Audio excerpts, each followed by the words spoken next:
Welcome to Sports Talk with L-Beasley. It's Monday afternoon here in Detroit, Michigan.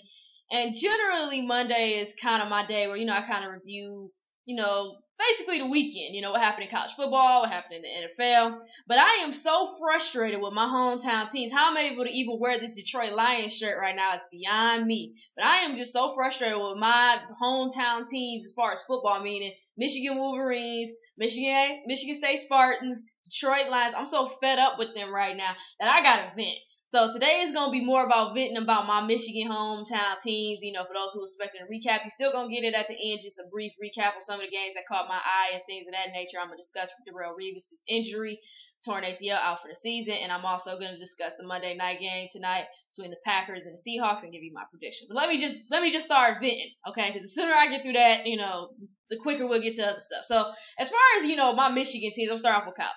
Michigan State. I am appalled. And I know some people look at the score and say, they won 23-7, which is true. But at halftime, you was down. And I'm trying to figure out how. Michigan State, I wasn't even expecting this to be a game, let alone, like I said, generally, first quarter, I kind of let you bypass. Like, okay, first quarter, maybe you just kind of chilling, you up at Eastern. It's Eastern Michigan. No offense to the Eastern Michigan, Eagles or nothing, but y'all are Eastern. So I'm like, I get it. You're relaxing, you're chilling, but for y'all to be actually down at halftime and play the way that y'all played was ridiculous. That's just sad. The only good thing that I saw at Michigan State that game, I think, was Bell, who rushed for 253 yards off 36 carries, which is still, to me, way too many carries to be giving that boy. But, as far as a full season goes, like I said, in that game, fine, but I don't think that's going to work giving him that many carries. And it's still, to me, the same old issues that it was before. Receivers not making catches or the quarterback not making the right pass. It's one or the other. It's either Maxwell's throwing a good pass and the receiver's not catching. Then if Maxwell... And then it's when the receiver's ready, Maxwell's not catching. Maxwell's not on point. So, it's just quite frustrating. Y'all actually made Eastern look like they could compete with y'all. Because of this game, Ryan English might be able to keep his job with the Eastern Michigan Eagles. I'm just saying. And like I said with Michigan State, I like Sims. I like Mumphrey. I like Fowler. I like Lippin. I'm fans of these guys. I really am.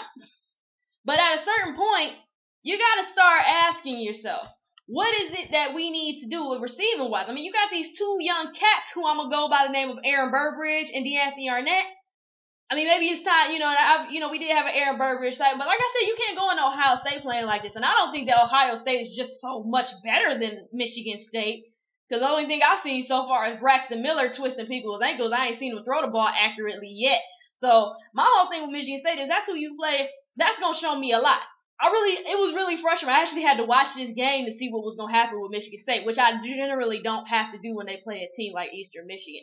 So, like I said, Bell, fine. But I've never had a worry about Bell. My concern was with, once again, your receivers and your quarterback. Defensively, you guys weren't great, but you guys weren't horrible. But like I said, I'm not going to give you props for only letting Eastern Michigan get one touchdown, because to me, they shouldn't even got that, let alone you being down at halftime.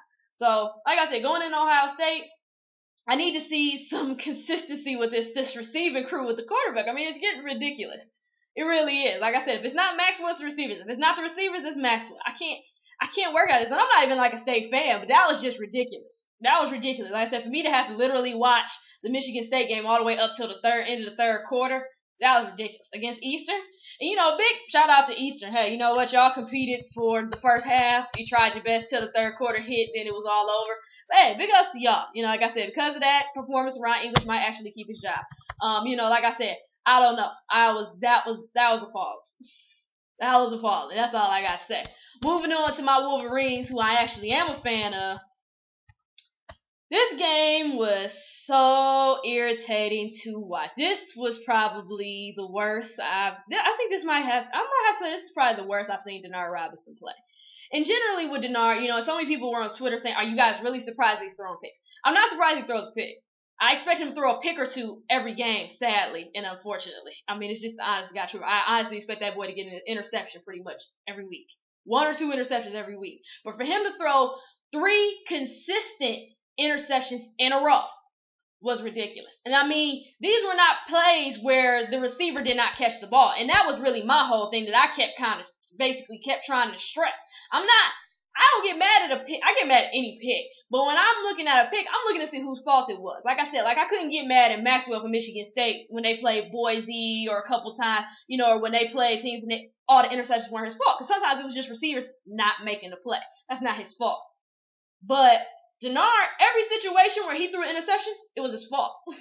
He was throwing it into triple and quadruple coverage, just throwing the ball up in the air, and I don't get that.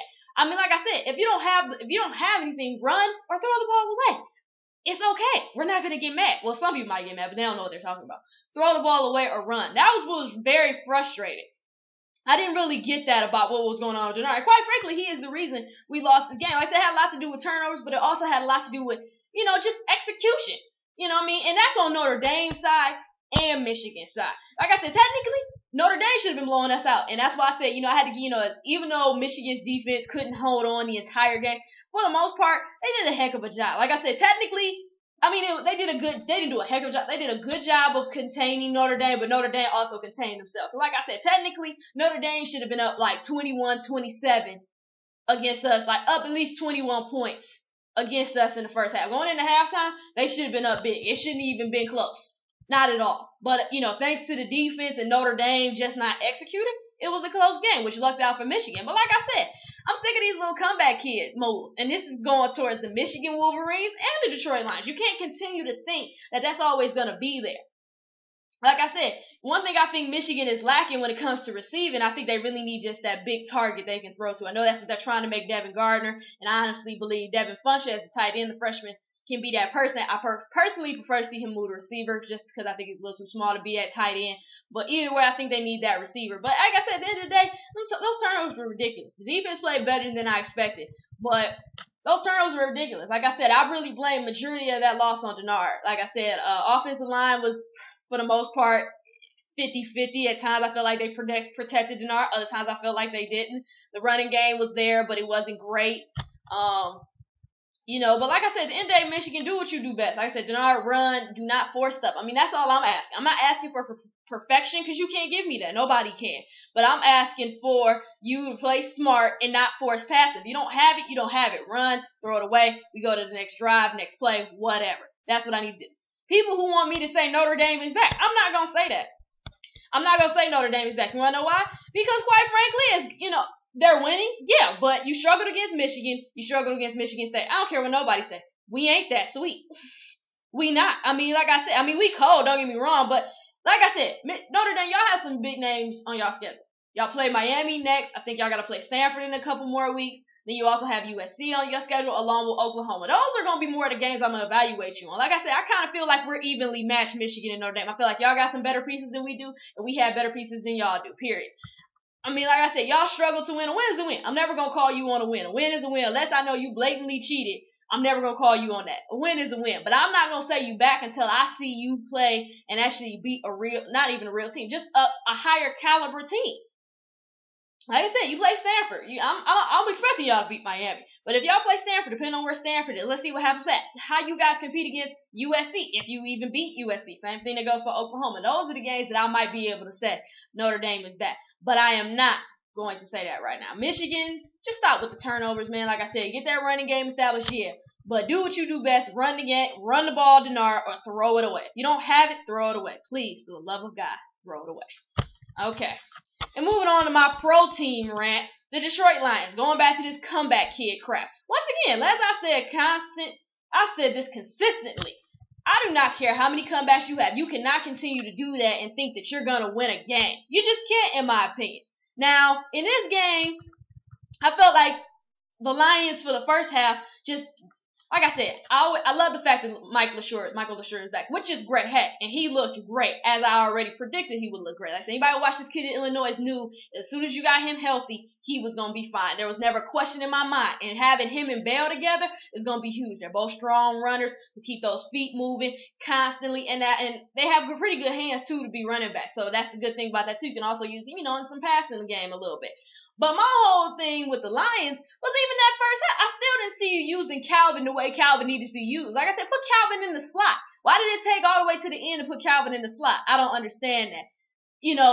We're still running the ball a little bit too much for me. Like I said, I understand you're trying to establish the running game with Michael LaSure and Bell. That's great. I like that. But that doesn't mean run it for 2 downs and then throw it on 3rd down. You do what you do best, which is pass the ball. Stafford did not look horrible in this game. He actually threw pretty accurately.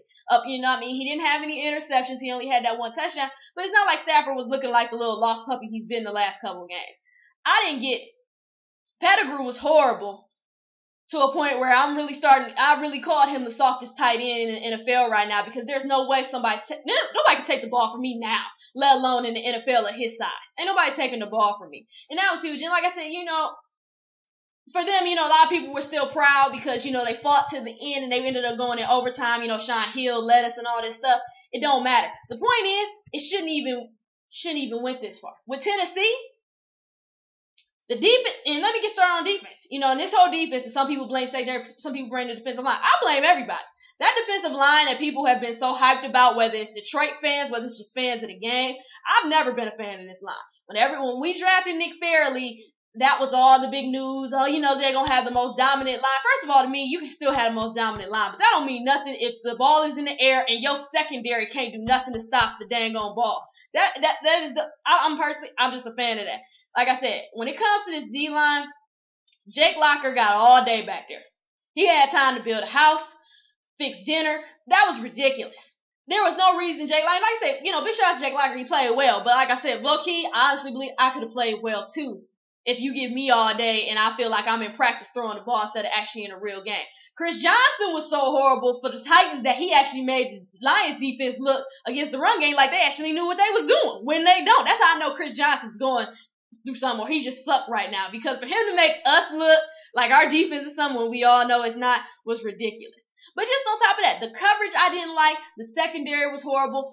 Like I said, at this point, Jim Schwartz, you might want to pull a move out of Invincible and just hold open tryouts, because I guarantee you I'm going to make the team. Safety and DB, I know how to cover. I dang on sure know how to tackle. The only person I was impressed with the Detroit defense was Houston. And I've always been impressed with Houston. That's why I was happy to see him get back on the field.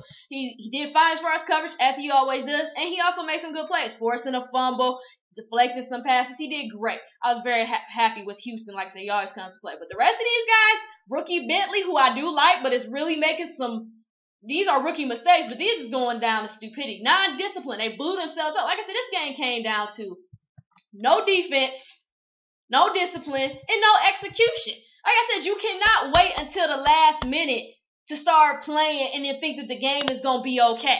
Like I said, and it was really sad because to me, both teams are sad, but yet we were in overtime. Tennessee Titans, once again, y'all proved my point. You got to execute for a full game. You can't just come into a game and think, okay, we got it won. You play till start to finish, that clock say 0-0, because Lord knows in this sport or any sport, you never know till that clock says 0-0, unless it truly is a blowout, which it wasn't in football. So like I said, am I mad the Lions lost? Of course I am. I'm mad at how they lost. Like I said, come back here, everybody wanted to decide in overtime. That's really sad though. It's really sad. As far as Stafford, he had an injury where he wasn't able to play the rest of the fourth quarter, and in overtime, Sean Hill took over and did pretty well, except for that quarterback sneak, which is another thing. I would have kicked the field goal or give the ball a short. You do not let Sean Hill do no quarterback sneak if you go for it on 4th and inch. Kick the field goal, go into another overtime, or let LaSure get it. I'm all for going for it if you're going to do it, but I would not put the ball in Sean Hill's hands unless we're talking about passing here. If we're talking about running, give it to LaSure or Bell, whoever's in the game. LaSure was actually in the game at the time. Give it to LaSure, or kick the field goal and go into another overtime. I'm fine with either one. But at the end of the day, like I said, hey, good win, Tennessee. They looked well, but, special teams, defense, offense, it was all horrible. Like I said, the bright spot was Mike LaSure, who rushed for 100 yards off 26 carries. Jaquez Bell, when he did get in, he did well. He did fine. But like I said, do what you do best, Lions. I really don't understand y'all. Put Calvin in the slot. Once again, are we waiting until the last minute to pass to Calvin? Why are we not putting him in a position to get the ball? Nate Burleson played well. 10 receptions for 69 yards. The thing and he even got a touchdown. The thing I can't stand about Nate Burleson is that we don't get that consistency. We don't get that consistency on the hill. It's like, Nate Burleson does like 3 of these a year. And it's like, we don't even see it no more. Can I get that consistent, Nate Burleson? I like you as a leader and as a motivator, but I would really like to see you play like that consistently, because I think it would help us out, especially since Titus Young is kind of inconsistent with his attitude and temper tantrums. And Pettigrew just like I said, once again, probably the softest tight end I've ever seen, and quite frankly, I'm very done with him at this point. He's going to have to really do some stuff to earn my respect back. Lions, like I said, you can't continue to do that.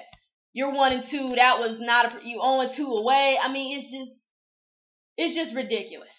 This is getting ridiculous. Like I said, Lions, you got to find a way to bounce back. You really do. Like I said, I'm not at all feeling sorry for y'all. I didn't say good game because it wasn't.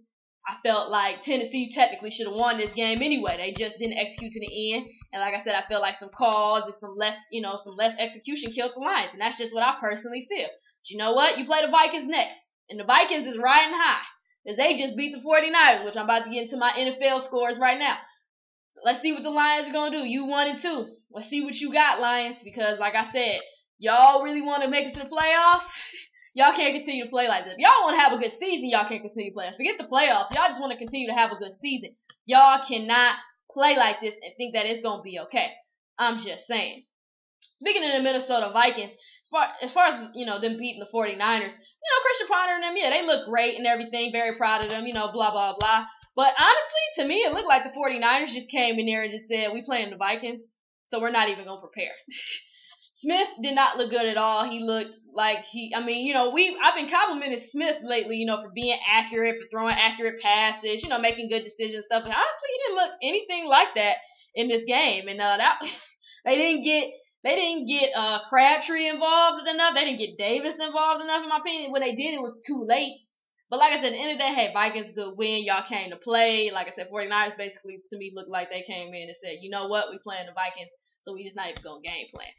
Arizona Cardinals, thank you for beating the Philadelphia Eagles, because I am so sick of them. Not because I don't like the Eagles, mainly just because I can't stand the fact teams who got 9+ turnovers is over here winning games because other teams don't want to execute for a full game. So thank you, Cardinals. Isn't it funny how Kevin Cobb has kind of become the guy when so many people didn't even want him to start in Arizona anymore? That's just funny to me.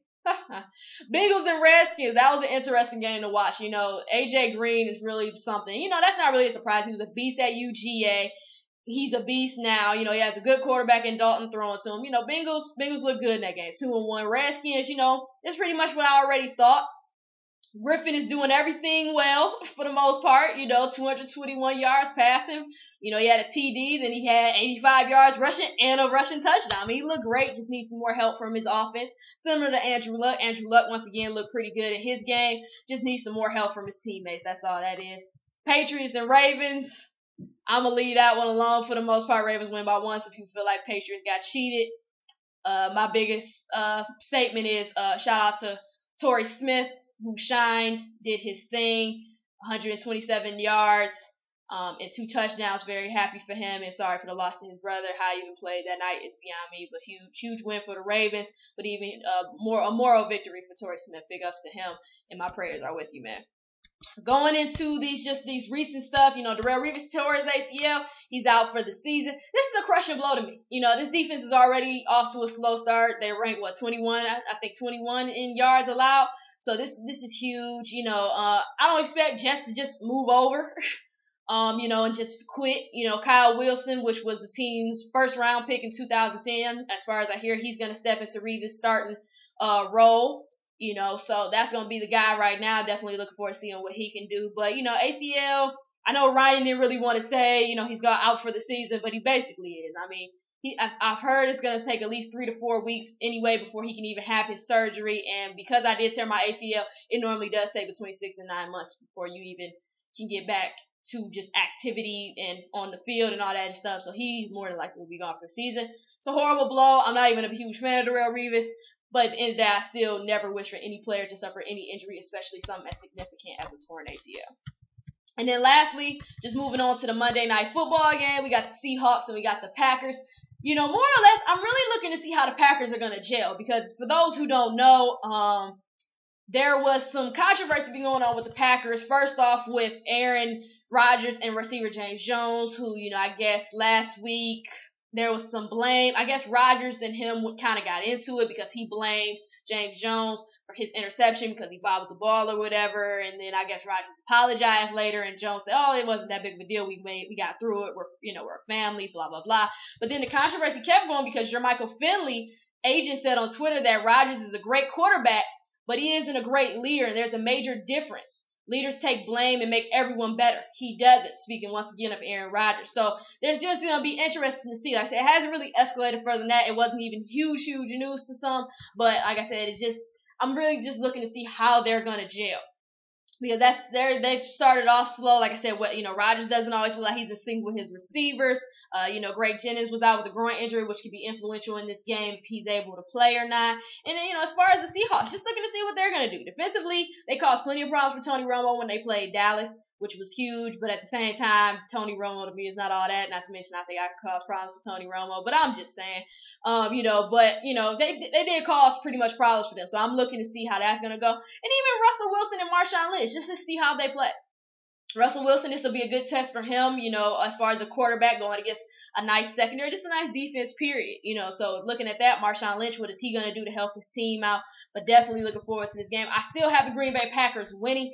I wouldn't mind seeing a little bit of an upset just because I'm a big Russell Wilson fan. But at the end of the day, don't forget, Matt Flynn is returning.